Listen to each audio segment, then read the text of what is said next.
Hey Thomas, I just wanted to make you this quick video because I've had a chance to play with the images you sent me, and I'm not really sure what you're going for in terms of the style and everything, whether you want to create G2 characters or, I mean, personally, I prefer the G2 characters, but if you only need single angles at a time or something, or if you prefer the animation style of the G2 3 characters, it might be just as easy to create single angle characters that you can use depending on what you're going to do. The only drawback to it is that you would have to switch each character every time you need to switch the angles. Of course, the hands would still have to be drawn because they need additional hand sprites to perform different actions like grabbing things, pointing, and so on. So I went ahead and played around with this character. Just a front angle, just some basic stuff. I separated the arms into individual layers, and let's see here. I separated the arms into individual layers, and pretty much just left it at that. I didn't separate the hands or do anything fancy.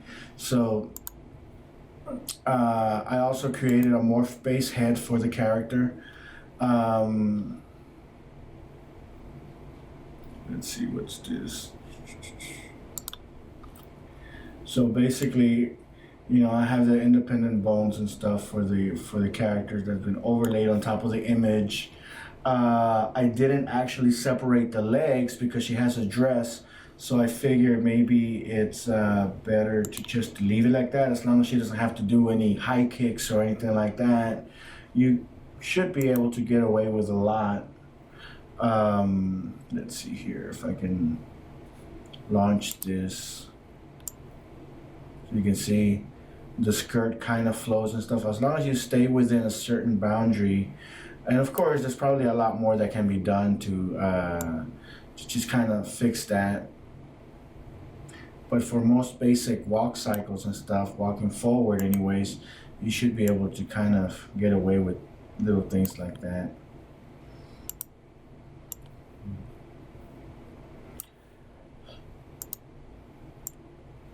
The head is completely separated.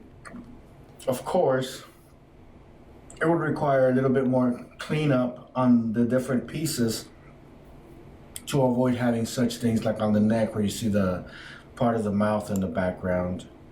But that should be a fairly straightforward approach.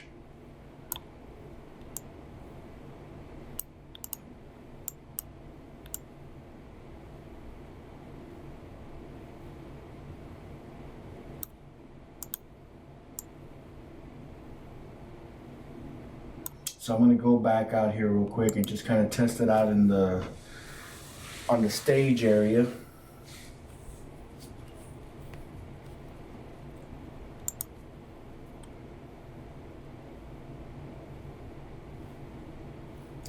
So let's see. The only way to animate these also is really through the use of the 2D editor. So pretty much everything has to be manually animated depending on what you want to do, which it may not be as hard as it sounds, really. Just having to animate the actions that you need based on the angles that you need just requires a little bit of work. So here's the hand and the way the hand behaves. So for many actions, this is pretty much, excuse me, pretty much good enough, I think. I don't know, it's up to you to evaluate, see if this is the kind of direction where you want to go with it. This was about 2 hours worth of work to get it to this point. So basically some additional cleanup and further tweaking of this might allow it to be a little bit more refined and stuff and more useful. Excuse me. Let's see here. Let's try the face puppet real quick. I'm gonna use this lady here. We're just gonna preview some of the basic face puppeteering stuff. So look left, and it actually doesn't look too bad.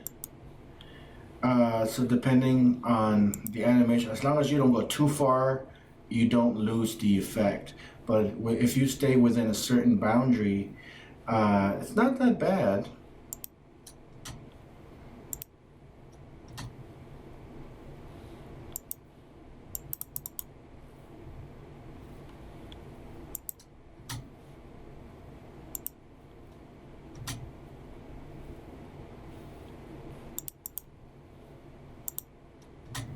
Let's see. And of course, there is a limited amount of pre-made motions that you can use. I mean, pretty much all these motions have to be animated manually. So there's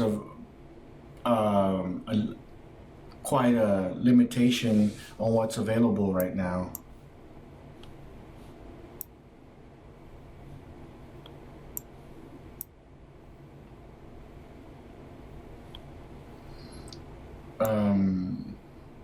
I'm pretty sure there will be a lot more available.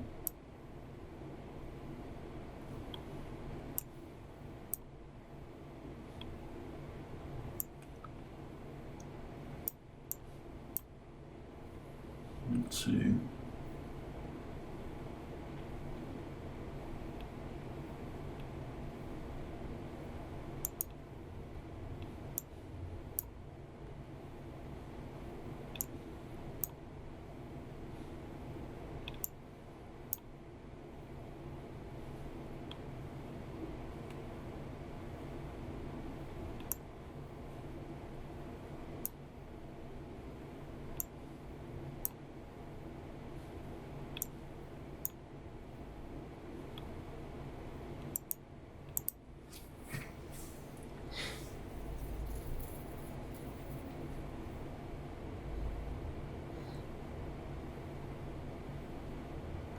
So I don't know. I'm gonna leave that up to you to evaluate whether this is the direction you want to go. This is using the G3 character structure, single angle characters. There are a few pre-made motions already created, which you might be able to get away with, but for the most part, they do have to be manually animated.